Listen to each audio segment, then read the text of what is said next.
Welcome, everyone. We are here for the first episode of a new adventure into the world of masculinity, and I'm very happy today and blessed to be joined by my dear brother. You will know him, you will see him, the one and only Dr. Joe Delaney Lightheart. Welcome, brother. Martin, my boy, how are you?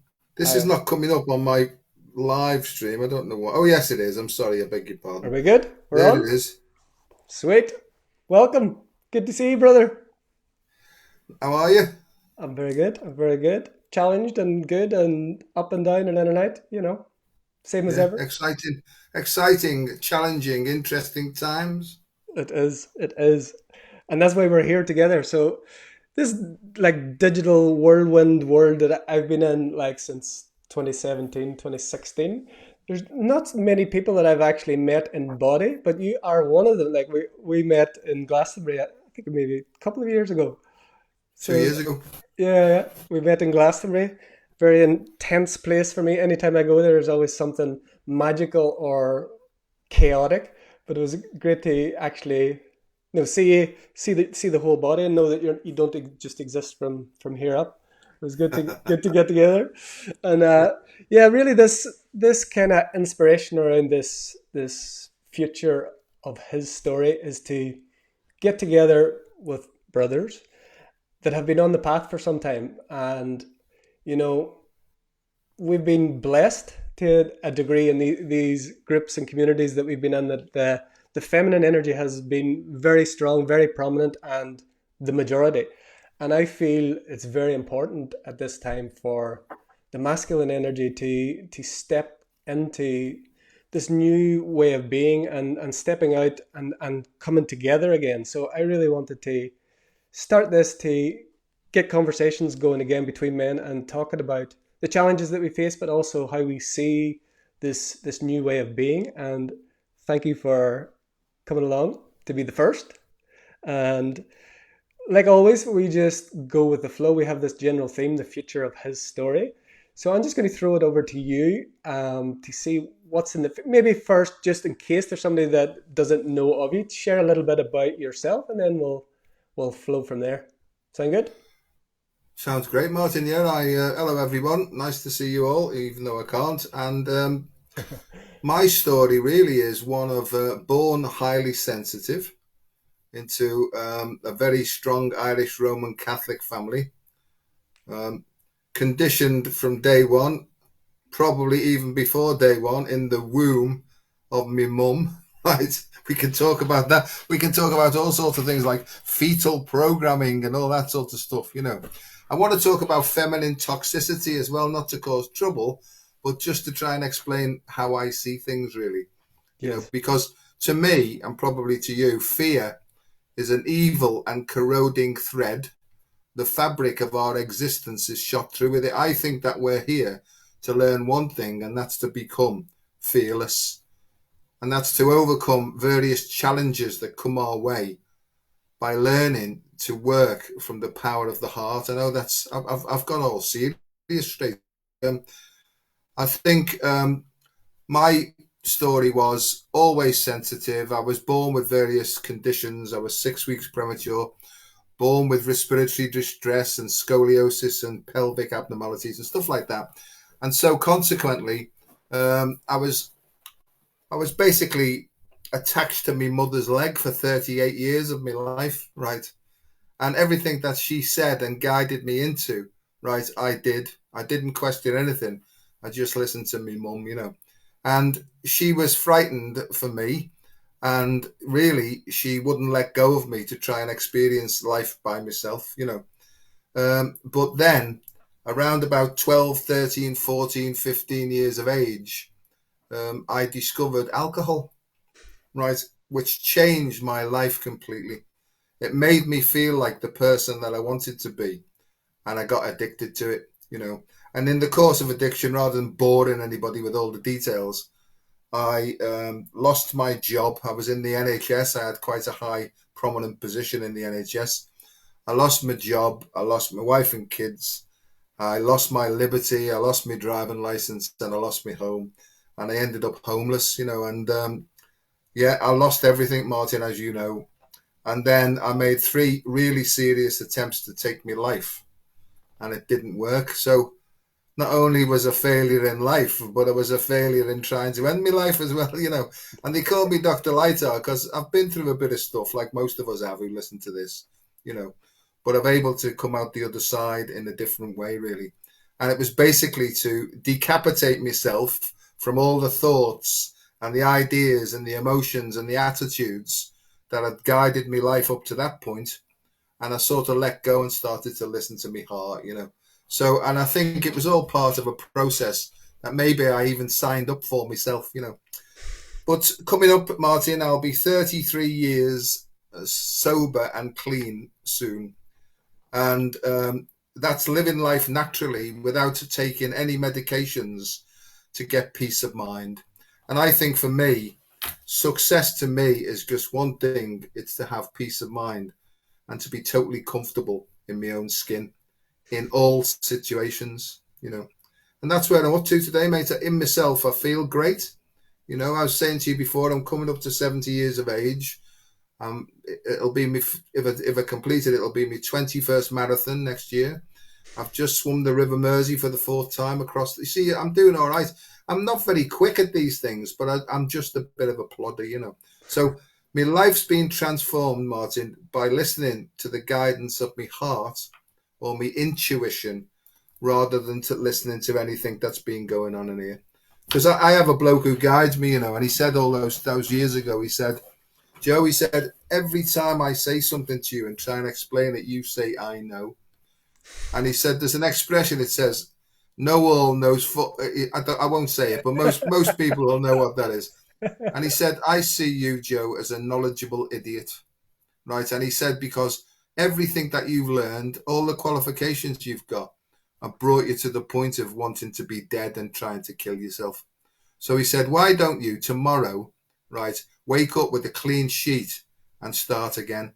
And as I say, Martin, that was 33 years ago. And my life has miraculously transformed just by listening to my heart. That was a bit of a long story, that, mate. But what I found is, just to put it in a nutshell, is I was ducking and diving and dodging and weaving and living everybody else's life. And I wasn't being true to myself. I was very pretentious. I couldn't tell the truth. I couldn't look anybody in the eyes. I was afraid and living my life on the defensive. And now I don't have to. Over to you, old fruit. Beautiful. It's like amazing. And I've heard this before, but I mean, literally, like nearly word for word, you're sharing my story. Everything that you share is like, it's exactly my experience. I haven't done marathons and swum the Mersey, but your early experiences, it's pretty much all the same. And I want to touch on that because it really sort of came to me when you talked about that 12, 13 years old. That was me. I think it was 13 years old. First found alcohol. I want to like ask you, what do you feel? Like growing up in Ireland for me, 13 years old, 14 years old, 15 years old, you're aiming to start drinking. No, it's something you're looking for. It's something it's your destiny. You're going to do it. And if you're an Irish family, it's like it's there in front of you. It's not like will you? It's like when's it going to start? And I'd like to, if you could tap into that 12 or 13-year-old now as a boy, what do you feel? I know you said when you started that, it made you feel like, I think you said like who you wanted to be. What do you feel like that? Because of course there's many young boys that are in that. It's a very different world, and now. But what do you feel draws us into that? Because you didn't know before you have that drink that that's going to make you feel in a way that you want. But there's something pulling us in there. I'd love to hear your take on that. Irish Catholicism, mate. I was brought up going to the Irish Centre every week, and my brother's a fiddle player and a violin player. My sister did the penny, the tin whistle, right, and I just did the drinking because I'm a bit older than them. But so there was that. It was almost like a cultural expectation Yeah. of this is the way that a man behaves, and that's the whole thing. Because I was highly sensitive, I wasn't quite the same as most of my peers. They could act in a tough way. I was always frightened of other men. I spent most of my life around girls and women, right, and that carried on through most of my life. You know what I mean? Right, I felt comfy in the company of women more than men, because I was always threatened physically, because of maybe my physical sort of handicaps, which weren't too bad because I was sort of moving out of those. Um, but there was that, and but also, Martin, and it's just going to come up, was my attitude that I was brought up regarding sex, mate. Right, I was told from a very early age, or I felt that sex was a sin, right? Sex was a bad thing. If you mention it, you're going to hell. In fact, I went to, at 11 years of age, I went away because I was the eldest in the family, kids.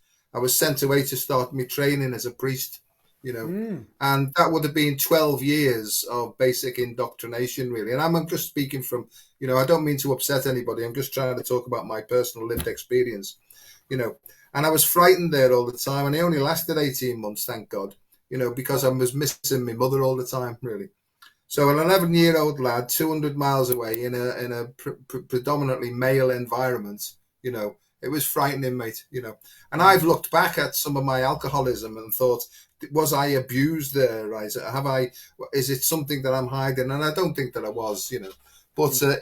if I was, I was, and I can handle things like that now. But from there, I came home, and the bishop, he said that I could go to any seminary in the world, right? Because they felt that because of my sensitivity, that I'd make a fantastic priest and all that. I see that in a different way now, mate. But then I said no because I wanted to be at home. I was sent to a Christian brothers school called Saint Anselm's, and it was like out of the frying pan into the fire. I was terrified, mate.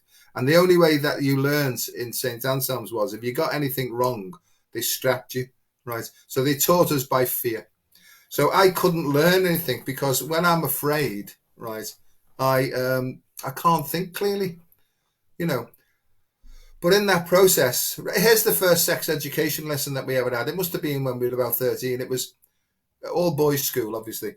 It was like, some of you boys will be growing hair now where you've never had hair before. And we're all looking at each other going, yeah, that's happening to us.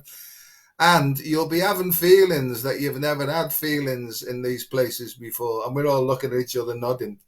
And the next line was, and if you touch it, you're going to hell. That was it. That was it, mate. Anyway, from that day on, we were all in hell.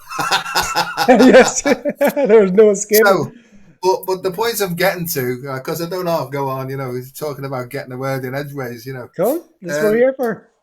but the point about it is, Martin, because of that repression of that sexual creative energy, when I drank, it all came out, mate, and it Mm. directed my life for such a long time. Now, it wasn't to have sex, funnily enough, because I more wanted, and I'm being truthful about it now, in comparison to the lads that I was around, I more wanted to find somebody to hug and to have intimacy with and stuff. Mm. So that came first, Yeah. right, in looking for girlfriends.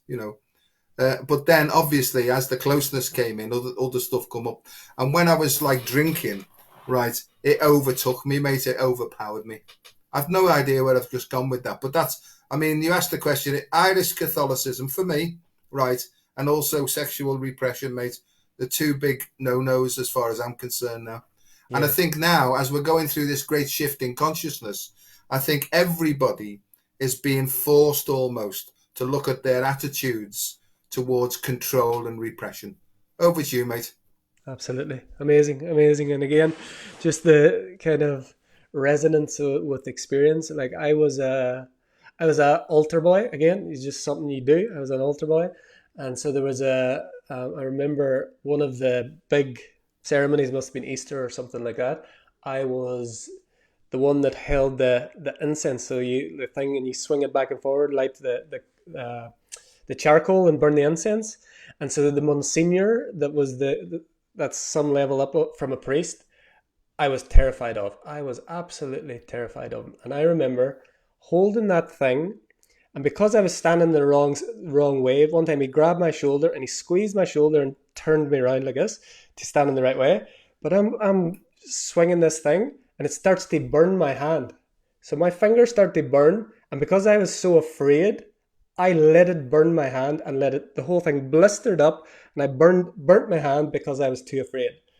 It's Yeah. unbelievable, like like how, like I was wanting to go through, I don't know what age I was at that stage, but that was going through. And it's interesting you could remember like the sex education. I have no memory whatsoever of the first, but I know it would have been, it would have come from some, unconscious, like something similar like that. And yeah, it's very prominent. And like everyone I knew, you didn't talk about it. It wasn't, but everyone wanted it, and you feel wrong for wanting it. And yes, the alcohol, exactly the same for me. That was the way to get over some shame and guilt that you've got from somewhere that you don't even know why you've got it. And I know for me, and I think for you, you've touched on it there. When alcohol was in, for me, any sort of morality was gone completely. Yeah. All inhibitions are gone, but also any sort of morality. I could do anything. And I would say the way I feel it now, that's they don't call it the demon drink for nothing. That's a doorway to be influenced. So we could go down that track as well. I've seen that so much clearer now because 10 years ago since I've had the last drink ever in this life. Um, and it's always an easy date to remember, the 16th of March. But I've just seen it more and more clearly how that, like, alcohol is just a wide open gateway for lower dimensional entities to just do whatever, basically use these vessels and vehicles. And yeah, I could see it. Morals completely out the window. But like you, the upside, let's say, of it, inhibitions is gone. Sometimes you're more confident. Sometimes you're able to say and speak and act in ways which you weren't before. I'm curious when you said, you're always sensitive, because I know now that I was sensitive, but I hadn't a clue. I just thought there was something wrong with me my whole life when I was younger. That I was. Did you know, like somewhere that your sensitiveness is some sort of gift that wasn't something wrong? Because like it was not until years later that I kind of identified this sensitivity. No, I looking back, it's easy to see now, really, Yeah. because I was basically dyslexic, dyspraxic, and dyscalculic because of fear. I was Mm, always afraid, Martin, and therefore I couldn't think clearly, right, unless I was by myself. So I spent a lot of time sort of reclusively on my own, playing by mm, myself, and I was happy then. But then when any sort of person came around or any noise or anything, I changed completely and went into this sort of defensive state. mm. And I see that as clear as anything now. So when I drank, right, it gave me the Dutch courage or the confidence because I had terrible social anxiety disorder. I Yeah. couldn't be around people except for my family. We had a good, strong, and we still got a good, strong, loving, caring family. We look after each other. If there's any shit that goes on, we all get together straight away. Even Yeah. though we have our differences. Yeah. So there was that. I had social anxiety disorder. But when I got drink down me, right, then I was up on the tables, giving it loads, dancing. So I went from it's almost like a manic depression or a bipolar extremism, really. Mm. So I mean, I know that we're all neurodiverse, but I was like definitely neurodivergent because there was no middle point. And Mm. yourself, they explain it as like Dr. Jekyll and Mr. Hyde, and that was Yeah. my life, really. And some things that happened in drink, I look back and I'm so sort of, I'm not guilty about anything now because I realize why it happened. Yeah. But what I'm beginning to see, Martin, is these are powerful instincts that get repressed.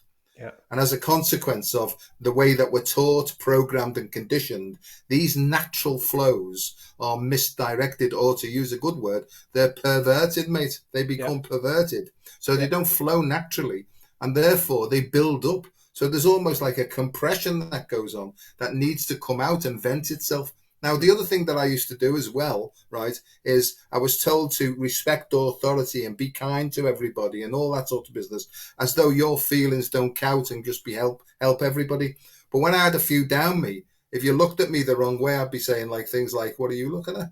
Right? And I'd turn into this fucking monster. Excuse my French, but Yeah. I'd turn into this monster of me. Really big, strong men. I used to go to the pub the next day, mate, and they used to say to me, "Don't come in today, Joe. Just go away." Right? And so when I ended up going into the pub, I'd have to open the door. I'd look at somebody I knew and they'd nod as if to say, "No, you're all right to come in," right? Or they'd just like say, "Go, Joe." because and these things used to happen, Martin, in blackout. I used to think blackout was when you fell in the corner unconscious and they just like left you there, you know. But blackout means that you can't remember a thing because you're working from a different dimension, Yeah. you know. So you know, and I don't see things like as such like I used to, like demonic possession. I think what happens is all those repressed instincts have almost got a personality of their own, and they emerge to try and resettle themselves. But in that process, it's so destructive and so violent. I used to come round, Martin, and think, well, I can't remember what's gone on. And people used to have to try and tell me, do you not remember that? And I swear, there's lots and lots of things, Martin, I can't remember, right? I'm not trying to hide anything. If anything ever came up, right, I would apologize profusely and I'd try and reset the balance, you know, in a karmic sort of neutralizing way. Mm. But Martin, I didn't know. I just felt awkward Yeah. all the time and Same. afraid. Awkward and afraid. Yeah. Phew. Yeah, that hits home very, very strongly. And I remember 10 years ago on the 16th of March, I woke up that morning not knowing where I was, hadn't a clue where I was. I'd put my bags in a hotel somewhere near Bristol, and I was there for my brother-in-law's stag do, and I was sober for 6 months at this time, and I'm meeting all my friends coming over from Ireland, and they put the pressure on. They put the pressure on. I wasn't strong enough then to say no, and so 2 days just completely disappeared.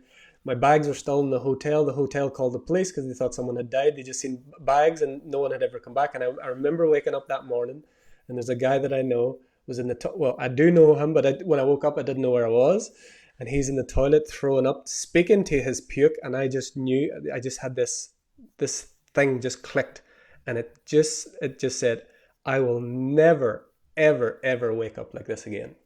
And it was so definite, it was so final, it was so absolute. It wasn't like I needed some willpower or something for it. Yeah. It was this, never will I wake up like this again. And that was that. But yeah, I feel you, I hear you. Like it's amazing, like the, as I say, like the memories from those times, it's so hazy, they're so, and like how I'm still here, like you, how I'm still here, I don't know. Like I woke up one time just nearly half hanging off a balcony 3 floors up in Australia. I climbed up the outside of the wall. All these sorts of things. Like you just, I know I've had many times, and I feel you probably have, and some people watching as well, where we have left our body and it's not been our time. We've decided we're coming back into this life. We're not, we're coming back in. I know that's happened multiple times. They call it near death experience, but this is near death experience where you don't have the memory of it. And yeah, I know that's happened many times. And so yeah, wow. So we really touched into the and that, now for young men, young boys, we don't know. I don't know how many young men or young boys will see this, but we want to talk to it because we're talking about this evolution. They've got a whole lot of more, huge amount of more challenges, not just the alcohol, the drugs, they've got so many other things now that is appearing. Wonder what are you seeing for like I've got a 5-year-old son. What are you seeing for young men now, young boys, let's say in that position where we are now, and the things that they're facing? Because maybe the religion in a general sense in the world is not as much of an influence now, but it's been replaced by several other religions that are not called religions. What are you seeing for young boys and men now at that stage where we dipped into that, like 12, 13, 14? Yeah, well, I think just to recap on the what happened to me, I sort of on the last time, I hope it's the last time I tried to top myself, right? I took a whole load of tablets and a bottle of sherry, and this peace that passeth all understanding descended upon me. You know, it did, and that's why I know there's something else going on in the invisible realms, and I don't get too attached to it now. I just have a feeling, but I got the very strong feeling was, son, you actually signed up for this, right? You shouldn't have signed on the dotted line if you couldn't take a joke. You know, that was that one, right? And it felt almost light-hearted, but I felt so peaceful, and I felt like I was going home. And at the time, I sort of remember saying, "Look, God, if there is a God," because I mean, I'd lost touch with all this stuff, and I'm not a religious person. It's a feeling, as I say. I just said, "Look, I'm hurting so many people. I'm hurting myself. I don't know what to do. I can't go through with it anymore." And this peace descended upon me, right? And then I thought, oh, thank God for that, I'm going. And then I started having another fucking alcoholic epileptic fit. And I thought, oh, Jesus. So I ended up, and on that time, I was in the psychiatric department because I was in there 3 times. I was in for 8 weeks, mate. I was that ill, and I was having all sorts of psychotic episodes, and I was hearing voices, and I was all sorts of things were happening. And I see now that it wasn't psychosis, mate. It was a spiritual awakening. The Mm. door was completely open, and from that moment on, I got the feeling that I was turned round, kicked up the arse, and this thing said to me, we'll show you now, one step at a time, one breath at a time, how to do this naturally. And your job, Joe, is to show other people as well. Right. Mm. So what I've realized, Martin, is that I was nothing but a programmed automaton, and I was living everybody else's ideas on how to live, like capitalism, become somebody, right?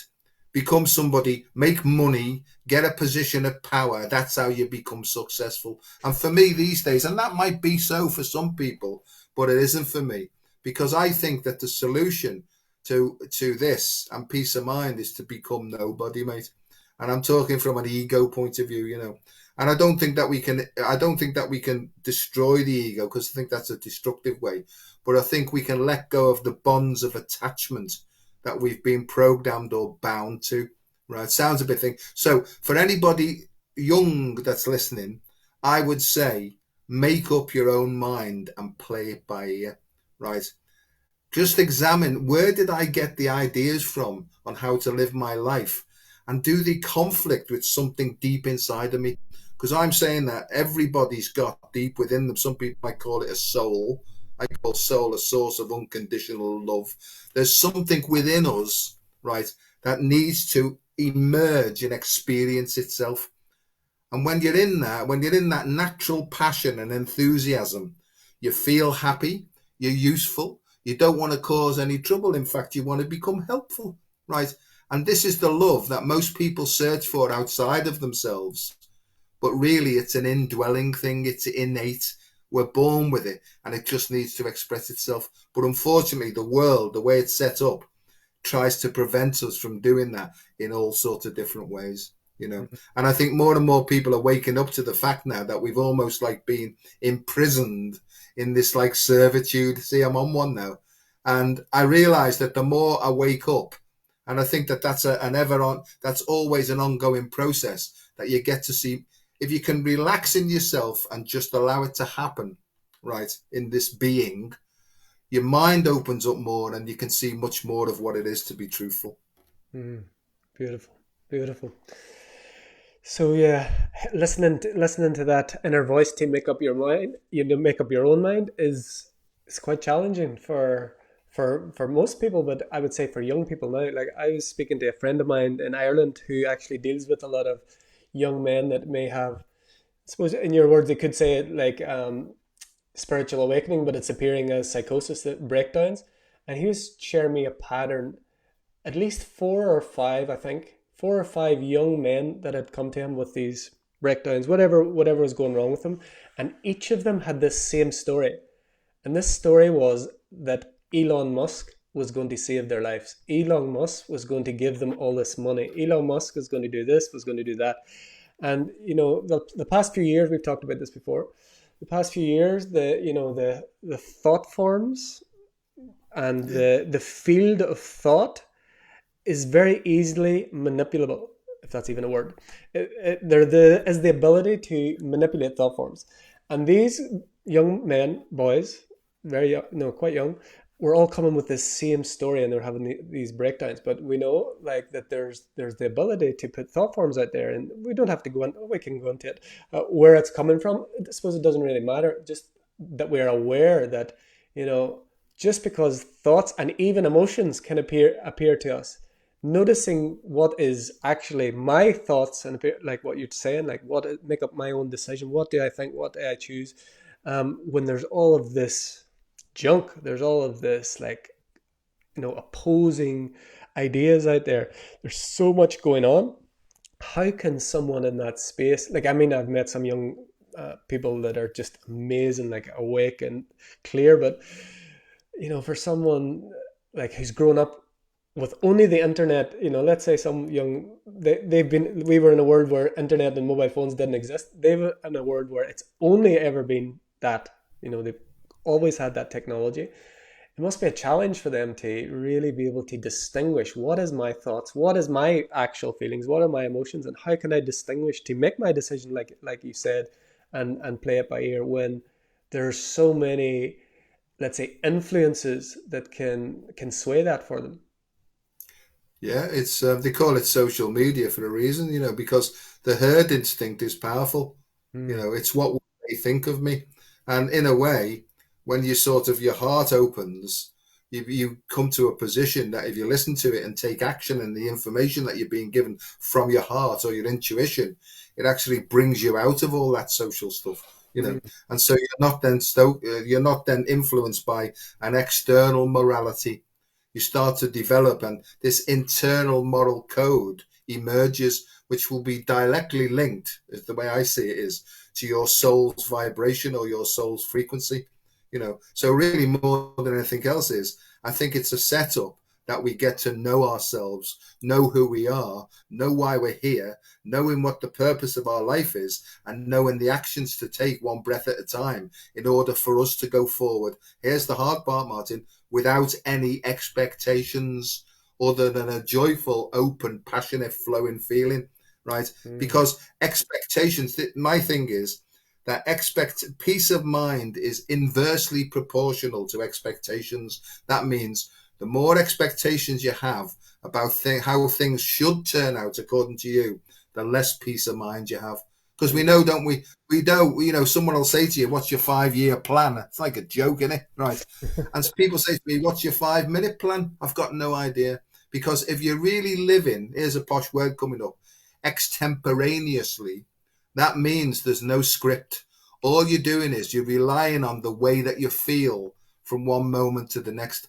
But there's a few riders, because the actions that you take should be healthy and harmless, right?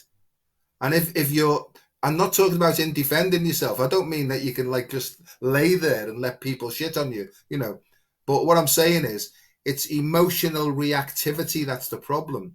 Mm. So this is really about developing mindfulness, and mindfulness to me just simply means breathing in a certain way and taking a step back so you can see the bigger picture a bit more clearly. So then you get a bigger menu of options then.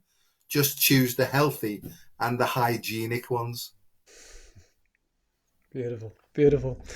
Yeah, and like you've said a couple of times here, we've all signed up for this. We might not have read all the small print and remember it all, but we've all signed up for this. And the beings that are coming in, they know what they're coming in for. They might forget it, like we all do, but there's a perfected plan behind all of this. And even though we might be aware of it at times, and sometimes we forget, I do have this, it is a deep knowing that everything is going to be all right. Everything is all right. We're just here for this experiencing, like you talked about earlier. And so let's getting back. So, you know, we talked about our experiences of early um, masculinity. I want to talk now about, at that time, it's probably an obvious thing as well, but who were your masculine role models at that time in your early life? Can you think of like any positive masculine role models, or what was your ideal, let's say, I don't know if it's through the lens of that alcohol at 13 years old, but who was the positive or not so positive masculine role models for you that you looked to? Yeah, well, my brother and I played a lot of golf. We were addicted to golf when we were younger. Mm, So it was things like I loved the golf, and I loved the whole golf lifestyle, and I was always trying to aim to make enough money so that I could join the local golf club and stuff. So we started off caddying, right? And we made enough money then to join the local golf club. And then I was quite good at golf. My brother was better than me. He turned a professional. mm, But my whole sort of focus then, or target, right, was to become somebody in the golf club. So I was addicted to. We used to play 3 rounds of golf a day, and stuff like this. It was marvelous, and I loved being out in the outdoors. But it's people like Arnold Palmer, mm, Jack Nicklaus, Gary Player, And Mm, I used to be able to save up and get all the golf magazines. So that's really, I can't think. I was never into football. I tried to get into football like my mates and stuff like that. I mean, they were fanatical about Liverpool and Everton and Tranmere Rovers. It didn't do a single thing for me. mm. Being out in the open and the golf side of things, because it felt cleaner for some reason. I can't explain that, but it seemed cleaner, and they seemed like sort of more polite and more, and stuff like that. So that's all I'm saying really, is I can't think of even like the pop music. I mean, I was brought up in the era of the Beatles and things, so double white LP and the double red and the double blue LPs and stuff like that. But as for anybody particular, I can't think of anybody, Martin.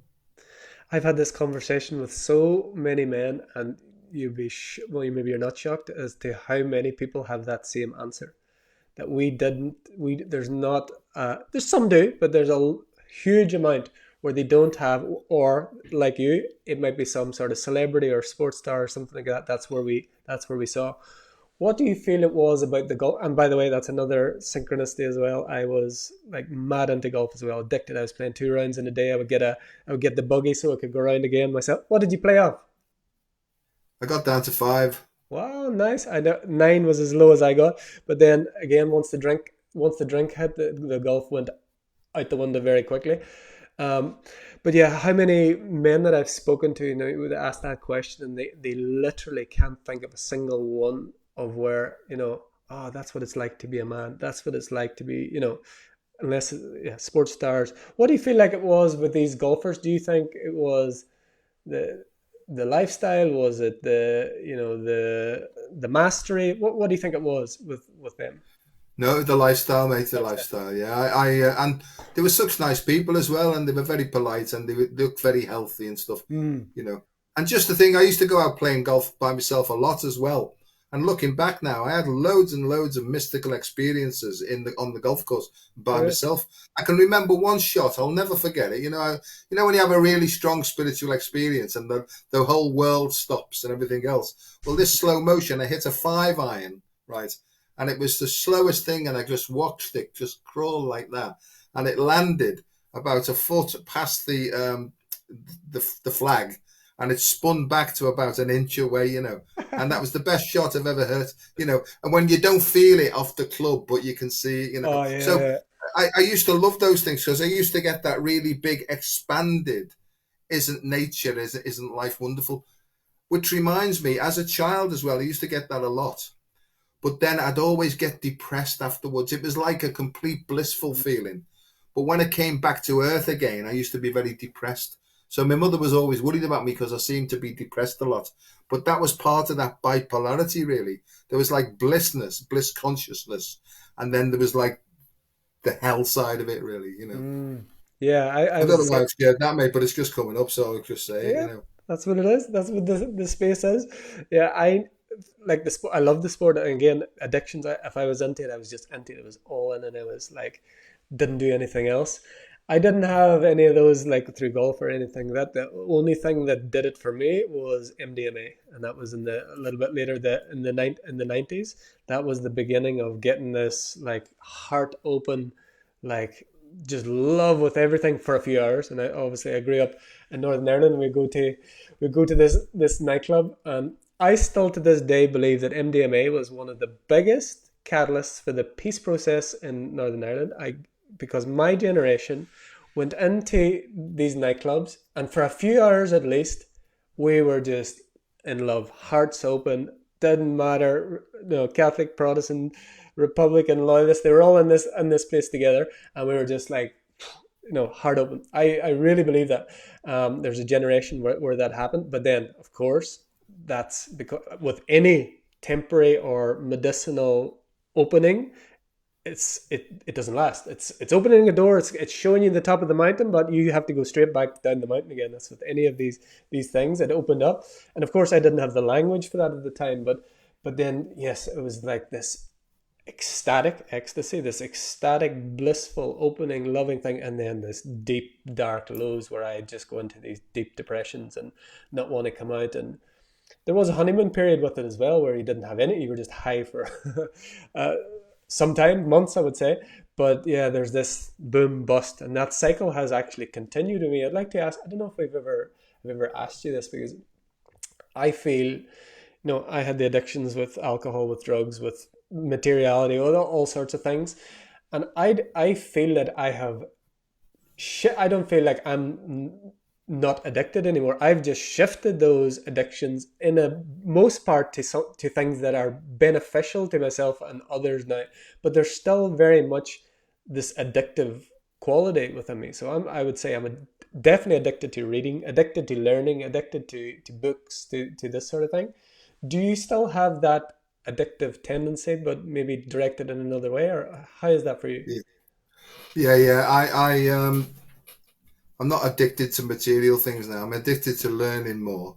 I Mm, want to learn more so I can sort of pass this message on, and share my experience and become more effective, really, at carrying the message. And the message is what you're looking for is in your heart.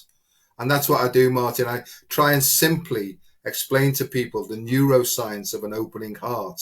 mm, Because, right, the problem wasn't not knowing what to do. I knew what I needed to do.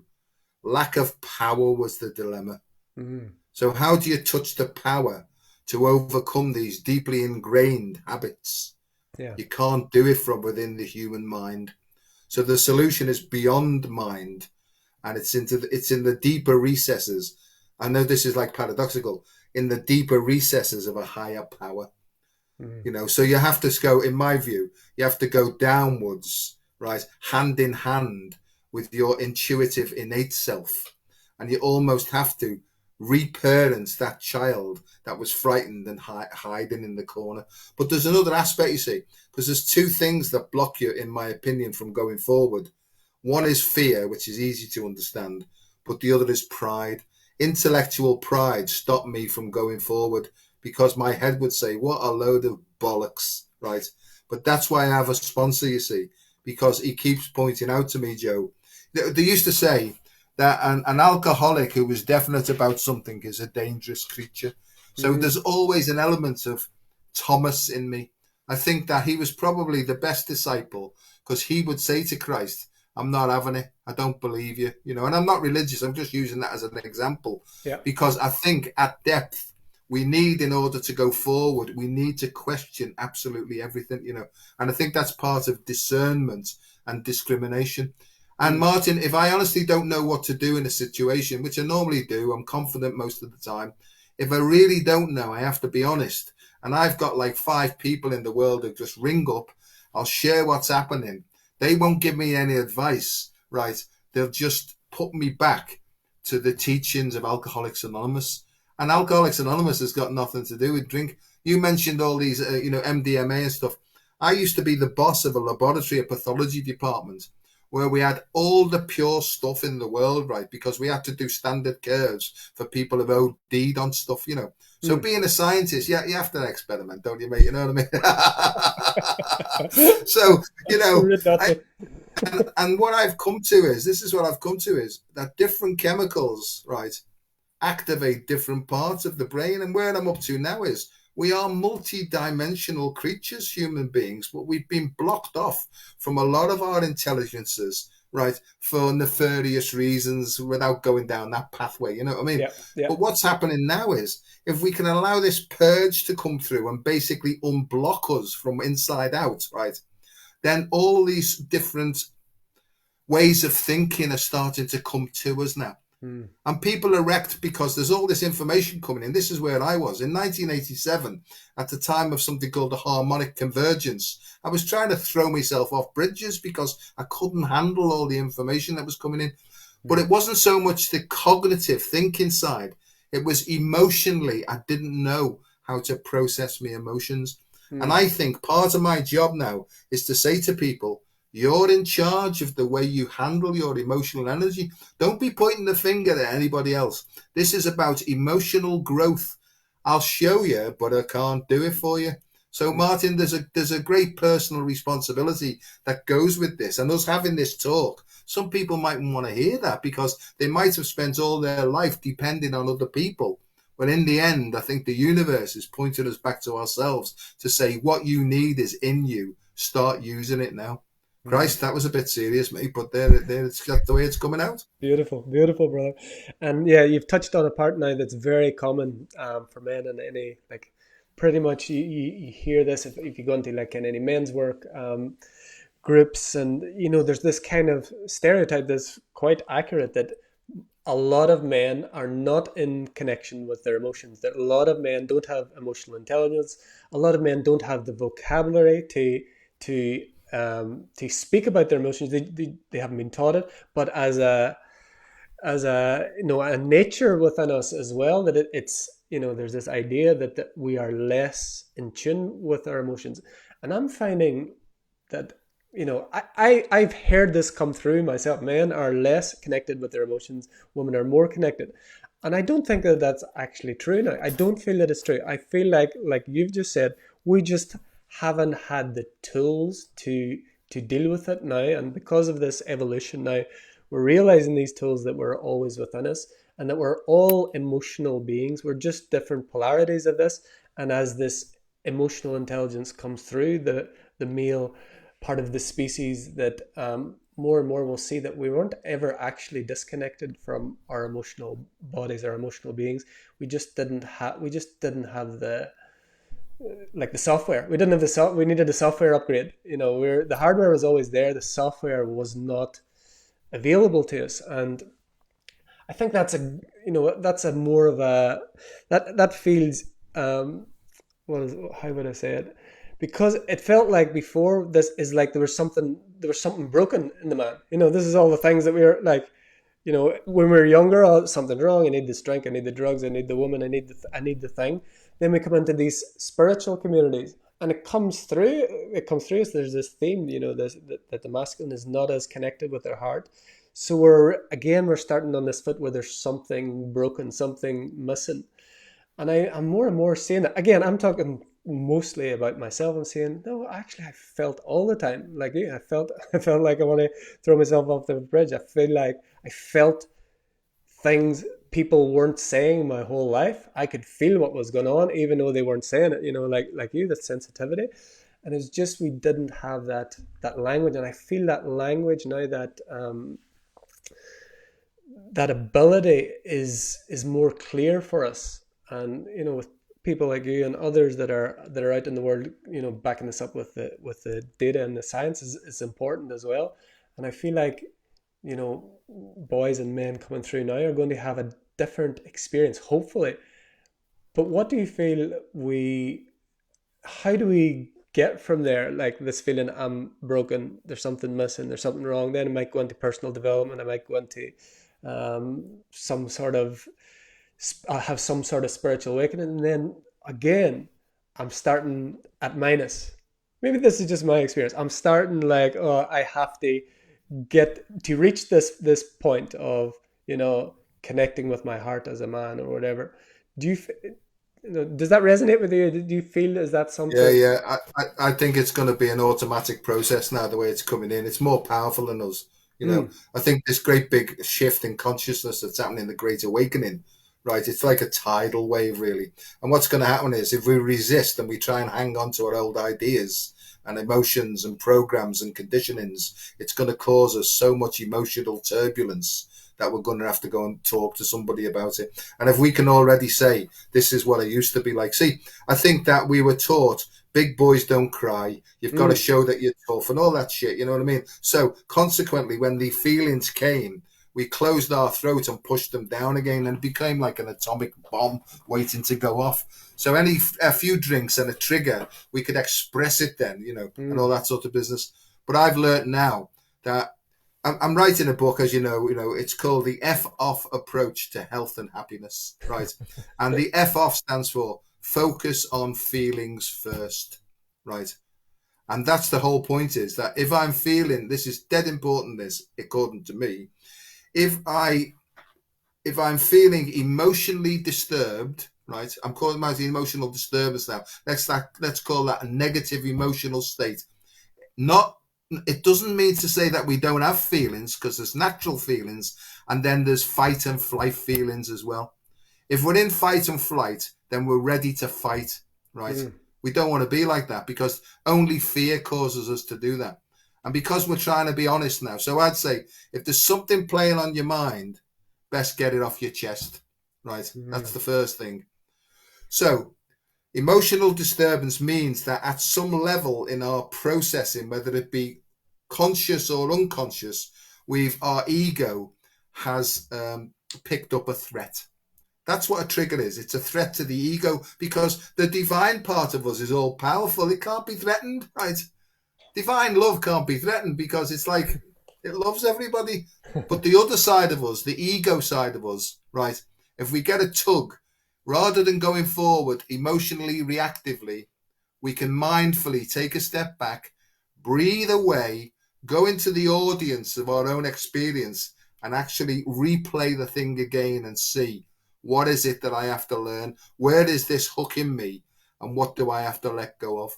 Because, Martin, it goes much deeper. This is about epigenetics. It's about how genes express themselves and how we've been blocked and programmed from being other than who we really are. I feel mm, like the Pope again today. I'm like, it's just coming out, mate, because it's so important that men start to express these things. And what will happen is, in my experience, I've seen it loads of times, is the real man that's been trying to come out will fulfill his proper role in, and I'm not talking about something outside. I think that, as we've talked about before, maybe next time, there's a masculine and a feminine in all of us, right?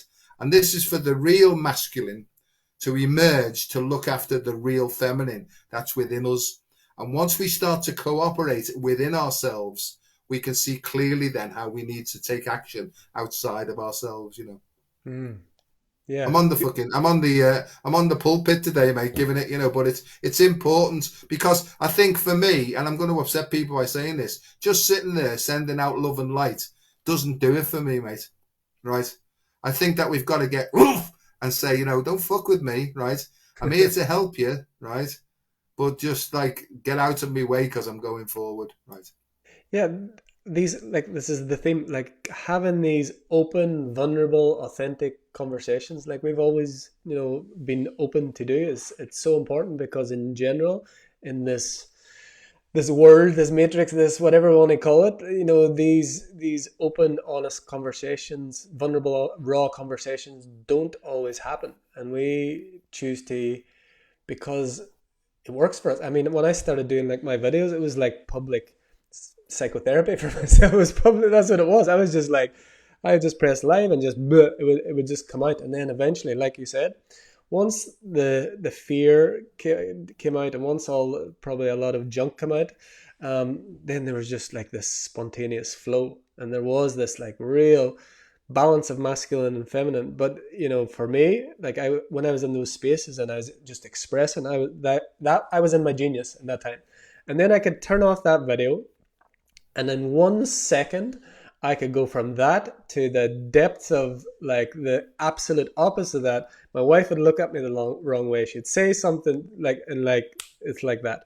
And that's been a constant challenge for me. And I was even telling you before we come on the call today, like I've been on this work for I don't know how many years now, and like still today something pops up. For me, it's a real challenge. Confrontation is a big challenge for me, and especially when on the surface it looks, because of the sensitivity, on the surface it looks like it's just not much, and in the grand scheme of things it's not much, but energetically there's this like huge thing going on energetically. And I have this, again, we're in a beautiful, tranquil, incredible environment, and this real challenging circumstance appeared today. And I could go from this like beautiful space, and shockingly fast when it came to well, it came from fear. It came from fear, and my wife and son was there. And whenever there was a feeling of threat, the change in me was like instantaneous, and it was yeah, like when I felt into it afterwards, it's like I still can't believe how quickly I can shift, and that's how much work I've still got to do, and I continuously work on it. And if we hadn't been doing this call, that's what I would be doing, and I will be doing it after this call. Is really working on that and seeing, that theme. What is that theme? Why is that coming up? Why is that happening again? And that space between stimulus and reaction, and that the ability to create a bigger and bigger space, this mindfulness, the breath, all of these things is so important. But when it comes to confrontation and comes to fear, for me, I'm challenged with that a lot. I just want to say that straight out. I share everything. It's still there for me. I still have a lot of work to do on that, and it's something actually next week I'm going to be doing. I'm going to like a men's work weekend, and one of the days is all based on confrontation. So healthy masculine confrontation. So I'm looking forward to that.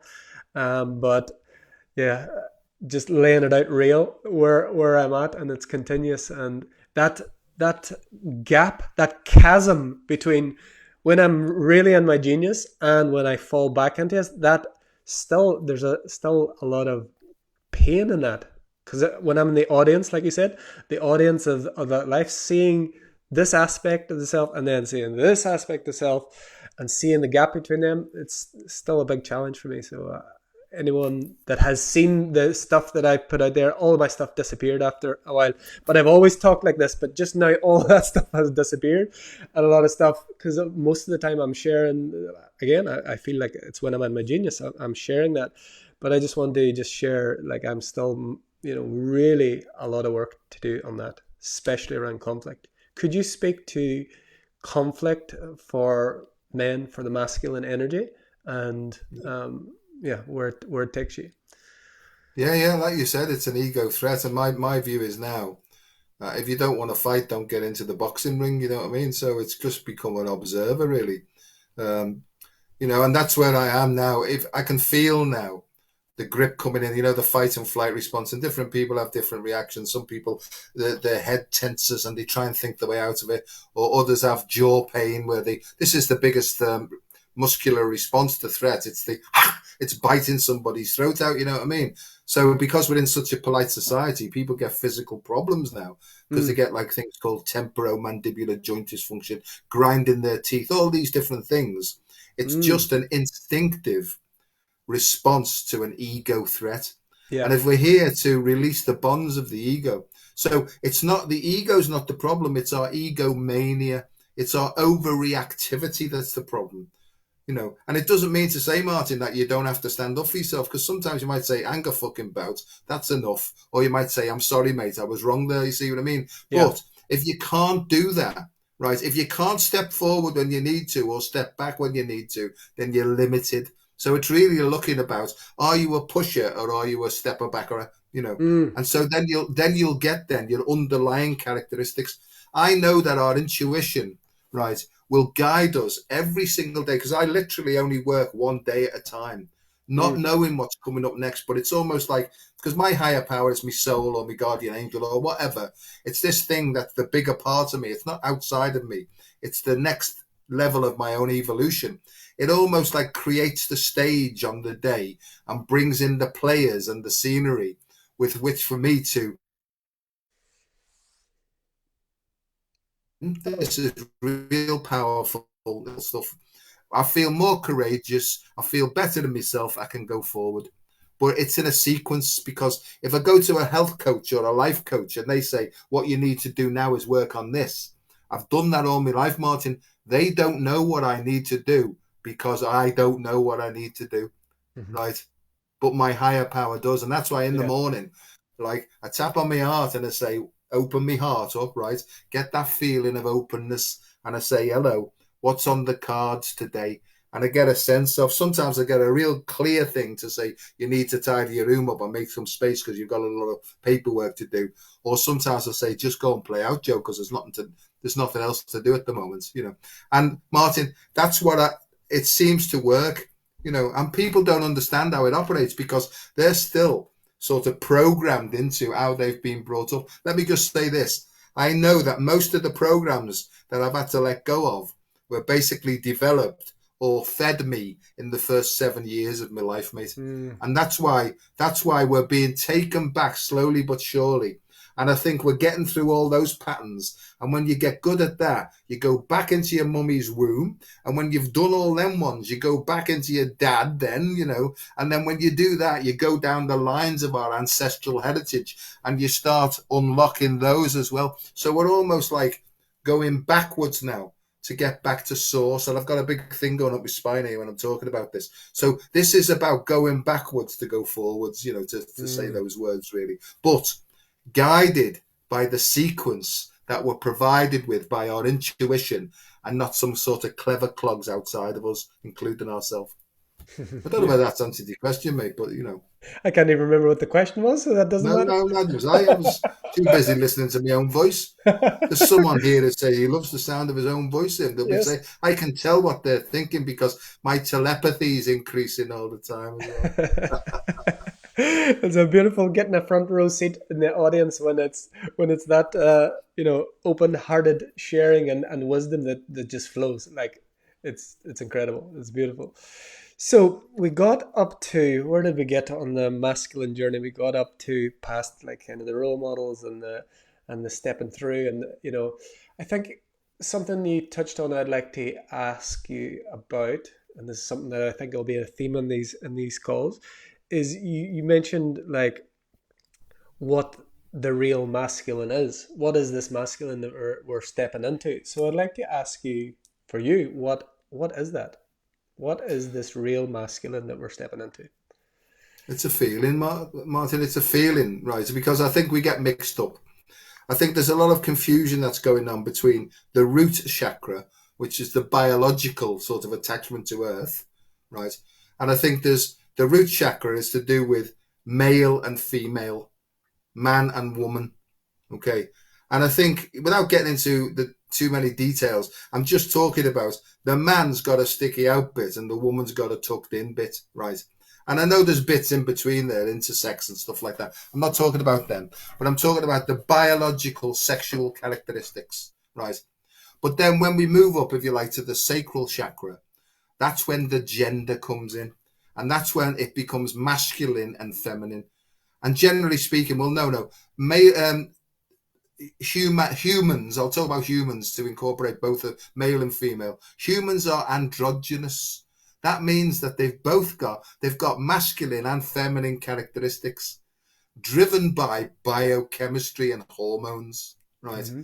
I describe myself as, right, male from the waist down, right? Or female, feminine from the waist up, you see, because I know that my sensitivity, I was more inclined to be very, very sensitive. I tried to get tough, but it never felt good with me because I sort of had a very feminine sort of, above my waist, I had a feminine sort of characteristic, I'll come round in a minute to explaining this, but I think that each individual, right, at the soul level, their DNA expresses itself based upon the curriculum they chose. And as a consequence of that, they'll have a different biochemistry. Their blood will be slightly different, and therefore the hormones will be different, right? However, I think understanding what I do now is, right, I think any disturbance, we can almost say there must be some sort of biochemical imbalance here. However, rather than taking some material substance like a chemical or a pill, I think that our perception needs to change in the meditation dimensions. And I think then that information then comes through energetically. The information comes through from the mind, is then comes to the brain. From the brain, it then floods our endocrine system via the nervous system, which produces various chemicals. I've gone awfully complicated here, but what I'm saying is, I think people will go to the doctor, say they're a bit sort of low in drive. Masculines do this as well. And they'll go and maybe get some testosterone from the doctor or online or something like that, because they're still trying to fit into a standard template that mightn't represent who they really are. Does that make some sort of sense? You'll have to bail me out in a minute. But what I'm trying to say is, my field, as you know, is psycho, neuro, endocrino, immunohematology. And the psycho bit means how we process information in our mind. That's how we perceive the world. We all perceive the world in a different way. We don't see the world as it is. We see the world as we are. That means that our personal lived experiences will cause the signals in our nervous system to go differently than everybody. That's that Mm. neurodiversity.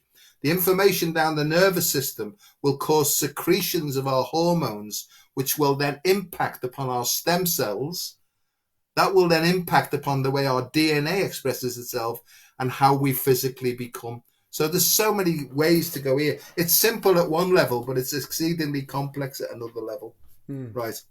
I've no Well, idea what the question was you asked me, but again, we'll I have to don't know play either. this back and think what's you going on about. So what I'm trying to get to in a simple way is sometimes you can't change your behavior from within behavior. You've got to sort of almost discard old habits and old patterns and allow the new consciousness to come in to reprogram our material body. Yes. Yeah. And that's speeding up. That process is speeding up now, and it's happening at a like at a rapid rate. And then as a result of that, like I say, I think, you know, the soul is like androgynous. The soul is, doesn't have these, you know, you have these polarities in the universe, but those are like just ways in which you can look at the same thing. If you've got a magnet and you cut it in half, you've still got a north pole and a south pole. It's just like it's the one and the same thing looked at from a different perspective. But as this consciousness rises, and we've had these, let's say, for the last whatever 10,000 years, whatever, we've had this hard and fast rule of this masculine feminine split, or whatever we want to call it, in all sorts of ways. Again, we're not just talking about men and women, but more and more as this consciousness rises now, we're coming into this rising of this more neutral and gender free, and like more like aligned with as the whole.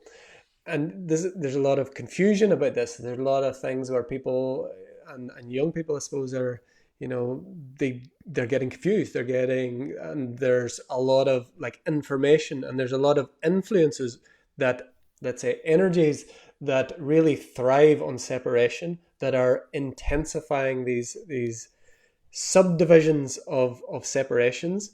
And then these like identities that are coming up, that people are, you know, there's more and more appearing, and they're just separating and subdividing. The energy that would seek to divide us loves this. What do we do as a species to, you know, accept this evolution and know that there's an evolution of the species, a raising of the consciousness into this? We're moving away from this separation of masculine and feminine, this integration of you know, a masculine feminine within all. How do we navigate this now in the way, because it seems like as we're coming closer together, as it coming back more to the source, the divisions in this dimension seem to be expanding more. How do we navigate that? Acceptance is the key. I mean, if we focus on feelings first, if we're extremely disturbed, it basically means that we've got something to let go of. There's an imbalance in there. I mean, this is karma, this really. You know, we can't get away with karmic neutralizing, really. And that's what's happening, you know. And I think just to go before is, if we've all got estrogen and we've all got testosterone in us, right? If you're a female with a load of testosterone, then you'll Mm, have a lot of those masculine tendencies, not male tendencies. And mm, that's why you can understand, you know, because I was saying before, I'm like gay from the waist up, you know. And presumably, and I've never done this before, I have low testosterone and high estrogen levels, you see. So that will exacerbate any feminine or gentle or those sort of things. There's two sides. There's an ergotropic. Ergo means to get the work done, right? And there's trophotropic. That means nurturing. And where we've been is the ergotropic is associated with the masculine side of our nature. So that's driving force, drive, drive, drive, don't relax, you know. So one's called the fight and flight response, which is generally masculine associated, and one's called the rest and digest response. And if you look at the world now, it's clear to see that we've been ergotropically, sympathetically masculine driven, not male driven, masculine driven. You know, mm. because I know some women, right? I mean, some women are stronger than us, right? Faster than us, and all this sort of business. You know what I mean? So this is not male, female; it's masculine, feminine. And I think just to try and make that distinction, if we can understand that, how some males can be really, really sensitive, it's probably their biochemical constituents based upon the soul's lesson that they've chosen. And they'll have challenges with this. If some of them, for example, if there's a male, no, let's do it this way. If there's a male with very powerful estrogen and therefore feminine feelings and characteristics, they may want to try and get their physical body changed. That's something that's very important. And we see a lot of that now. Mm. So it's confusing me. But where I'm up to on that is I've got no problem whatsoever, right, with anybody doing anything to try and understand who they are, as long as they don't force it on me, right? Or we force ourselves on anybody, right? Because hormones can do that. They're powerful, especially when you're drinking drugs. You can force yourself on people as well. It, Martin, there's so much here, but what I'm saying is now it's an opportunity for people to step back, look at their previous behavior, understand that they probably can't think their way out of it, but it's only really by the power of their heart that they can be reset to who they essentially are. Mm. It That's always, how we do it, mate. Acceptance the key. This is who I am. This is what I've done. I accept all that now. I'm willing to be reset to who I am. Not the great reset. This is the real reset. Is to discard who I'm not to be left with who I essentially am. yeah, the great free set, I like to call it. Oh, very We, good, mate. I've never heard yes, that before. yeah. I'll say that I made that up You and can, you therefore can, you, steal it from yes, you from this time. you can borrow that from yourself. Yeah, the great preset. I just checking because I can't even believe. Oh, I can't believe it. We're an hour and 11 minutes, and I want to check. How's your time? Because we never talked about it. I can't. It's like flowing in. Yeah, let's do it. Um. I'm going to have my dinner soon, so let's do 10 minutes if we can. Are you Okay. all right with that? Sure. Sure. Sounds good. So we've got a few people joining here. Thank you for put. I've been sticking the comments up as we go along there. Um, Maybe if there's something anyone would like to ask dear Dr. Joe here, you can put it in the comments here. Maybe there's been questions going as we were on. Drop in a question if you'd like to ask something. But as we're down to the last 10 minutes, I would like to see. Yeah, we call this the future of his story. What are you seeing?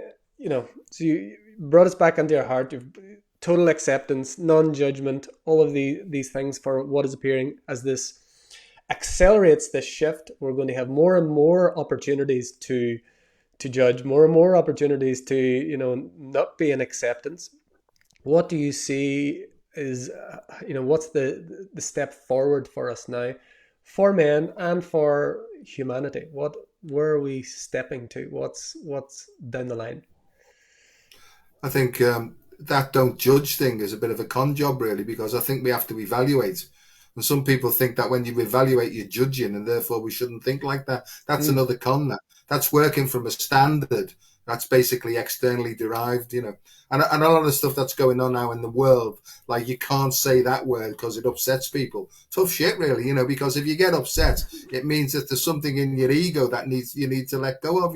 I don't mean purposely saying it to hurt people, but if I say a word now that's not meant to hurt and somebody gets upset by it, then that's not my problem, Martin. That's their problem, because it's part of their emotional sensitivity that's represented by some sort of standard that's actually guiding their behavior. And there's a lot of institutions now, like from top up, sending information right down the line to say, get them, that's us as humanity, get them to tell them that if they say that, they can be locked up for it. If they do that, if they stand up for themselves, if they say this, if they say that. Right, my view is that I am responsible for me. I am responsible for the actions that I take, and I am responsible for the consequences of those actions, because I'm a big boy now, right? And if I do something that's plainly wrong, I'll feel it, and therefore I might have to go back and say, look, I'm awfully sorry. I'm only still learning myself, right? If I hurt you, I apologize. If there's something I can do to basically balance it out, please tell me what it is, and I'll do my best that I can. Because that's what I had to do. I had to make a list of all persons I've harmed, and where it wasn't inconvenient or dangerous or whatever, I had to go back to them face to face and say, I can see the error of my ways now. I'm awfully sorry. If there's some way I can make it up. And most people were delighted because they said, Joe, when you didn't drink, you were such a lovely person. But when you drank, you were a pain in the arse. right? And most people said, good luck to you, right? But some people said to me, Martin, fuck off and never darken my door again. And Wow. I had to go back to my sponsor and I said, my sponsor said to me, did you apologize? And did you say, right, that you would do anything to try and put it right? I said, yes. Did you get involved in any argument? I said, no. He said, your job is done now. Let them go now. And that was the process of releasing, if you like, the sins of the past. And then Mm, we get to the sins of the past, our personal past. Then we get to the sins of the fathers and the fathers' fathers, then, right? And that's what cultural conditioning is, mate, you know. And what I see DNA is covered by an epigenetic shroud. I see it basically as crystallized behavior, both personally and from our culture as well. And we're mm, almost like having to go back now to unlock those keys in order to get back to who we truly are and where we truly came from in the beginning. Have I upset you and said, what's that say? Oh, right, yeah, that's the one, mate. That's the one. And I think that's what's happening. And how can you tell that you've just made the right choice because you feel better? So mm, it's above all, do no harm as far as you're aware. And if you find out that in some way you've harmed somebody, right, you're right, not their ego. By the way, part of our job is to smash their fucking ego to pieces. You know, we're like ego slayers. But if you're talking from the heart and you're actually expressing the truth from your heart, if it hurts them, Martin, maybe it's supposed to, mate, because mm. that's what this is all about as well. You know. Yeah, yeah. And I think the key to that, like, is mastering communication, because like our human languages are based in separation. Like so many different languages, so many different nuances in language, and this is a big part of my journey, is really being able to master communication, master language in a way that we can communicate those challenging things, difficult things, in a way that mitigates any misunderstandings. Mitigate. There's no way, like you said, you don't see the world the way it is. You see the world the way you are. And something came to me the other day. I heard it. It was like, we don't hear what people say. We hear what we understand. It's Yeah. the same way. And like the more we can communicate in the, of course, in the non-verbal, in the space between the words, but also this mastery of the actual language, I feel like that's it's very important, because we've come into this world now where it's like trying to get it into whatever many characters, like everything's like in snippets, and you get these videos, and like there's like this is a long form conversation, like we're an hour and 17 minutes. Someone could take like a little snippet out of this video here, Yeah. lots of them probably, and they could take that out of context and put it somewhere, and that would sound completely different to the whole context of this conversation, without the nuance, without everything together. And I feel like our mastery of the language, and our mastery of really knowing how to communicate, and knowing that what we communicate is not necessarily always what is heard, it's what the other truly understands. And what we're hearing is not necessarily what someone has said, it's what we've understood about what they say. And how is your journey with that, like language, and is that Yeah. Yeah. something that you It's, work with? Yeah. yeah, it is because I work in a university in medicine, right? And we've already been told you can't say this, you can't say that, you can't say that, right? And it's difficult because my thing is, as I said before, if there's something playing on your mind, best get it off your chest. And when you're working with patients, I say to them, in your own language, and don't be worried about swearing, in your own language, tell me how you feel. What's the thing that plays on your mind before you go to sleep every night? And my colleagues say to me, well, you haven't even talked about diabetes. I said, hang on a second. Right. Right, hang on a second. Forget that. We'll do that in the next session. What I'm trying to find out is what's causing them emotional disturbance, which will impact upon their autonomic nervous system, which will impact upon the way that they feel, which will cause them to go to comfort seeking behaviors. So if you can just allow me to get out, So it's called, we help the patient to make meaning of their own metaphors. You don't have to even understand what they're saying, but you can ask them in a certain way. What do you mean you feel like you're walking through mud? You can say to them, well, what do you mean by the mud? What's it like? Well, it's really deep, and is there anything in the mud? So they're going deeper and deeper and deeper into their own consciousness. What happens, Martin? It's like a miracle. They go, do you know what? I've only just realised that that's associated with my mother said you can't have fish on a Friday, right? Oh, you can't have fish on a Thursday because Friday's fish. And what actually happens is they're almost like dredging stuff, Mm. but they're coming to their own conclusions, mate, you know. Because Mm. in the end, I honestly feel that this is a journey of self-discovery, right? And there is a great manipulation of language going on now, especially the English language, Yep. because we have almost like things now where I'm writing and typing something and it'll come up to say, you can't put it like that, or better put it this way. So it's almost like we're being guided now by a script that's not ours. I'll just get on to this next bit is I was told if I want to get anywhere in this field of medicine and whatever, then I'd have to drop the colloquialisms. We'll have to go and find out what a colloquialism was, right? And it's just about talking, right, in slang, basically. Yep. And it's the cultural language of the environment that you were brought up with, right? Yes.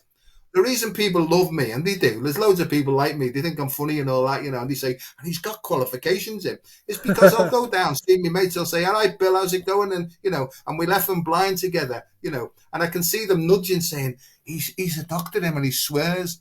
And that's because that's where I was brought up, Martin, right? And I tried to do all that, hello, Professor, it's all very nice to see you, right? And it used to stress the daylights out of me, right? I Yeah. don't know where I've gone with that. It's called be yourself. Be Mm. yourself. And Mm. there's so many ways that they're trying to manipulate us. But once you see it as clear as anything, it's like, oh, go and fuck off. Right, right. Oh, he swore on the whatever. Right, whatever. And See, sometimes it's all right to go like that. You're having a laugh, aren't you? Right. Behave yourself. Right. you see, when you were talking about the writing there, is that on what platform is that on, or what device? You know, when you're writing I don't something, know it's when I'm on when I'm say go onto my university emails. I'm typing a response or a reply to somebody. All sort of red squiggly things come up and all that, you know. so it's built Right? into the software internally or something like that. Yeah. Yeah, yeah, because it doesn't Wow. understand. Because I'll use a colloquial expression like "me head's up my arse" or something like that, you know, or whatever, and it comes up right, and so it keeps coming in with. Say it this way. It's more you soften it, and you know. So So that's this is happening now a lot. so this is artificial intelligence telling you how Oh, you should speak. absolutely, mate. Absolutely. But the Wow. thing about it is, as well, the way we speak and the way we write and the way we tone, right, Yeah. impacts upon the way our DNA expresses itself, right? Mm. Because And this is this field, manipulate. and rather than I won't bore you with it, but this is the field that I'm developing called chromatooptogenetics. It's about sound and light. It can either imprison you or free you, right? Mm. And So it's Chrome. working at the level it's working at the level of your semicircular canals in your ear, right? And that information then gets passed down your nervous system, which creates a biochemical response, which goes down to your stem cells, right? Which impacts the way your DNA expresses itself, right? Mm. And that's all to do with our perceptual filters, Give us that term again slowly. right? Chromato Chromatic. So opto chrome is so Well, it's chromatic. So color, it light. works well. Chromatic is its color, but it's sound as well because it's the 12 keys in it, or the 12 tones and Oh, chromatic semitones, tone. right? Yep. So I got this clearly. I was given it to by my intuition. You're going to develop a field called chromatooptogenetics, So and it what's the will help optal? people. What's the optal part? That's what I wanted to ask. Optogenetics is like the fiber optic system of the body, where nerves, because they've tried to block nerve impulses, you see. Yes. So there's a layer around some nerve fibers, right? It's almost like a superconducting thing, and Mm-hmm. right, and it's about this thing called the fourth phase of water, right? And Yep. they've tried to poison our water so that we don't get to the fourth phase of water because it's like a plasma gel that's superconductive and therefore passes information through our nervous system more readily. So you Mm. see, they'll put stuff in our water to try and poison the water to stop the chemicals. And they might even put stuff in the sky to try and stop those. Anyway, you know the score, right? Little It's boys to in their try and toys. obstruct. Yeah, yeah. It's try to obstruct and misdirect the energy that's coming in, that's natural, that's Yes. trying to free us, right? But you can Yes. sense it. If you do more and more mindfulness and you get into sensitivity, you can almost feel where the obstruction and the influence is coming from. So then the most important thing is to breathe in a particular way, open your heart, ground your feet, and therefore stay upright, right? Beautiful. I don't know about you, Martin. I'm very sensitive, like sick buildings and things like that. So I can go in a building and I can feel, "Woo," and it almost like sucks the energy out of you straight Yeah. away. Well, I Yeah. know now that if I open my heart up, it almost like shields me from Mm. all that stuff. And that's the important thing, is for people like ourselves who maybe understand subtle energies a bit more, only because we've trained in it, right? It's helping people to get back to body awareness and energy awareness, so that they can feel where they're being manipulated and Yeah. moved beyond their will, right? Yes. Yes. It's almost like the weaponization of all these signals, really. Absolutely. G, I was going to say, oh, G, that's one G. Then there's a 2G, that will be GG. And anyway, I know Okay. people who listening to this, they know exactly what we're talking about, but there's a subtle way to do this, right? And it's not by fighting, it's to No. not give it any energy, No. right? And to use your energy to reconstruct a more positive world, right? Absolutely. Because that's what they want. They want us to attach to the energy, and what they can't stand is when they pay no attention to it. We just take actions based upon the impulses that are coming from our intuition and not from anything outside of ourselves. Having said that, also understanding that we need to chat with people who are on the same wavelength as us, because we might be getting it wrong, mate. Right? Of course. Do you Of see what I course. mean? So Yeah. where two or more are gathered, you get a bit of a better picture. Yeah, I think that's an important thing. Just before I let you go, just like to touch on that last point, I feel like a lot of these spiritual communities that we've all been part of had become an echo chamber, and there had to be something happen to like, make a shift in them. And really, we were talking about it before. A lot of these things like had to like explode out and everybody go in their different ways, because they became like a complete echo chamber. It was just like yes men and yes women and everyone like seeing it in the same way, and there wasn't a lot of like this where you get, like, I suppose in medical or scientific terms, you can get like peer review. There's not a lot of this peer review. It's just like, yeah, this is the way it is, and everyone agrees. And then someone didn't disagree, maybe they would just disappear or something. They would just go, and you don't have this feedback. You just get this constant affirmation of what you believe is true, and then everyone agrees, and so then it becomes true and it's right. You've got it. So yeah, that's a good point. So I Very, know. very important, that, mate. Sorry to put in, but I Sure. believe in collective individuality. We're Mm, all unique. Nobody's special. There's a lot of special people out there, but no one's special. But we are unique. We yes. all resonate at our individual, unique soul's vibration. I know that. With that will come specific skills and talents and gifts, right? That when we express them, the stuff that we won't be able to do, but somebody else in the group will be able to do it. Yeah. And that's how it all locks in. And I see this like dodecahedral thing. I think that the heart, right, and the 12 cranial nerves, right, I think they're connected. And if you're a religious person, like a Christian, you could say that maybe like Jesus and the 12 disciples, right? Both masculine and feminine, by the way, Yeah. right? Just have to get that in there, not causing trouble. So each of those cranial nerves mostly affect the way you hold your face, believe it or not, right? And the way you frown will direct the signals, or the way you smile will direct the signals appropriate when they're needed. It's fascinating. This is what I'm getting shown all the time, and I have to say, slow down with it. It's like too much for me. But I'm sort of being shown now is to try and show the neuroscience, right, of how we can go forward, really, you know. So Mm. it's fascinating. It's exciting. Some days I wake up, Martin, and I'm bored shitless with it all, and I say to me heart, "Take me now, because I've had enough." And that's the truth of it, right? Yeah. Yeah. Especially when I'm physically tired, and I think, "Oh, fucking, just take me now. I've had enough." But I have to have a word with myself, right?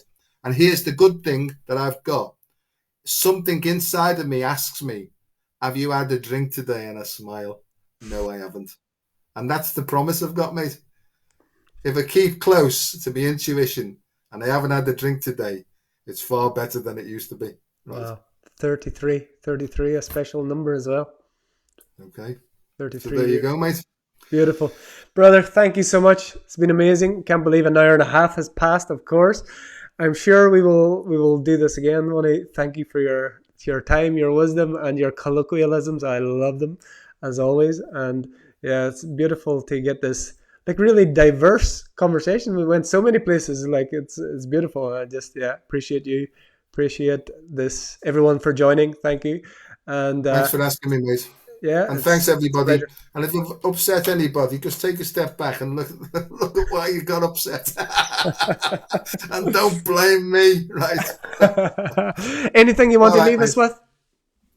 Last word. I just say that I'd just like to say that what I've learned is more than anything else is, right, the most simplest way to know if you're on the right track is just become aware of your breathing. That's it. And if it's open and flowing, just allow it to go. Just keep going, right? And if not, take a step back. Ask your heart, what are you trying to show me? Beautiful, beautiful, beautiful. God bless, mate. Thanks very Love you, much. Nice to brother. see you. Thank you, Speak everyone. soon. See you soon. Bye Ciao. bye. Bye, everyone. Thank you.